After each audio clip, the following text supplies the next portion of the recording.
This is a Catholic News and Vortex special edition, The Truth About Healthcare, a Christian Response.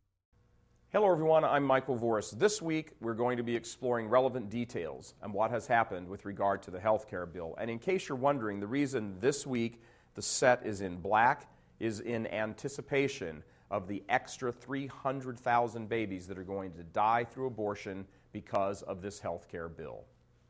Obama's chief of staff, Rahm Emanuel, said during the financial meltdown, "Never let a good crisis go to waste." He's right.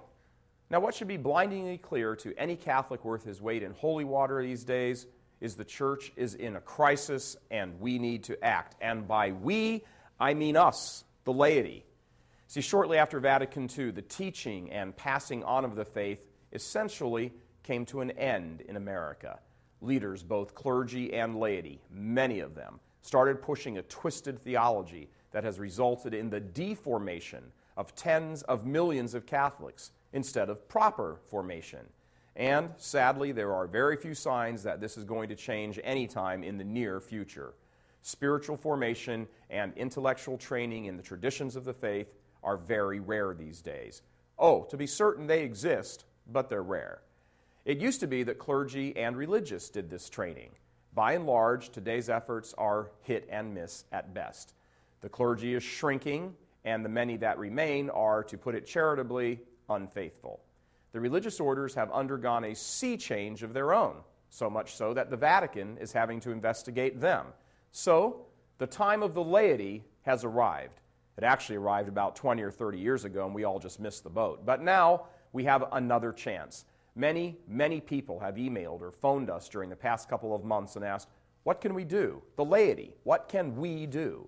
They are in deep pain over the condition of the church. They've watched the near collapse or co-opting of the institution by unfaithful Catholics and realize that they are simply not welcome at the table. They see church offices and organizations being controlled and manipulated by wolves in sheep's clothing and realize that their heartfelt appeals will never get a true hearing. So they feel shut out and turned away. And they do not know what they can do. They see the consequences of this treachery in their families as parents or brothers or children simply abandon the faith. And they're grieved and grieving and want to know what they can do. We've been asking the same questions here at RealCatholicTV.com for the same reasons. What has become clear to us is that a reclaiming of the faith is necessary on the part of the laity. And that means, among other things, banding together in groups to learn the faith, a regular coming together in lay-formed, lay-supported groups where we can learn the authentic faith. This used to happen strictly in schools and parishes. In many cases, schools and parishes have become the very heart of the problem, some of them. Numerous parish councils and Catholic schools have hijacked the faith to promote a social justice gospel or a blatantly heterodox version of the faith without a life particularly centered on the sacraments and traditional Catholic spirituality. That's why all of these new efforts are springing up all over the country, Catholic colleges and new Catholic parishes, all to reclaim the faith. Now, this isn't to say parishes per se are a bad idea. Of course they're not. Parishes have been around in the church for centuries, and they've done wonderful jobs for millions and millions of souls.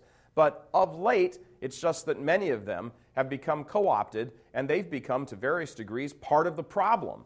In short, not every parish can be relied on to be an authentic transmitter of the faith. And look, many Catholics realize this. That's why they get up and leave one parish and go to another, because the priest or the parish council or something are pushing some sort of weird version of Catholicism that isn't correct. The bishops know this, the laity know this, the priests know this. This is why people get up and move parishes. On some level, however, a certain natural selection has already begun, as scores of parishes across hundreds of dioceses have been closed down or are being merged. Why is that happening? So the question is there an existing system in place where Catholics can immerse themselves in a community that is faithful to the Pope and the Magisterium? Can you get together with other people and actually be guaranteed that what you're hearing is the faith? Does this system have the approval of the Pope? Was it created by a canonized saint?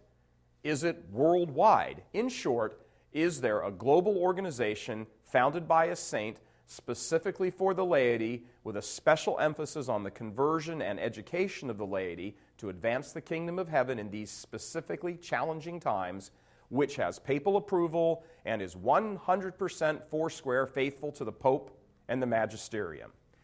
RealCatholicTV.com has been looking into this question and do believe that we have found the answer. And surprisingly, not a lot of Catholics know about it. Hopefully, that's about to change. Out of the ashes of decades of dissent, the time for the laity has arrived. Stay tuned. We're going to tell you the answer in tomorrow's Vortex. I'm Michael Voris. Please help us keep delivering these kinds of messages that so desperately need to be heard and acted on. Join RealCatholicTV.com today as a premium subscriber. Become immersed in the faith established by Jesus Christ. The Catholic Church is the only hope against evil because that is its God-given mission.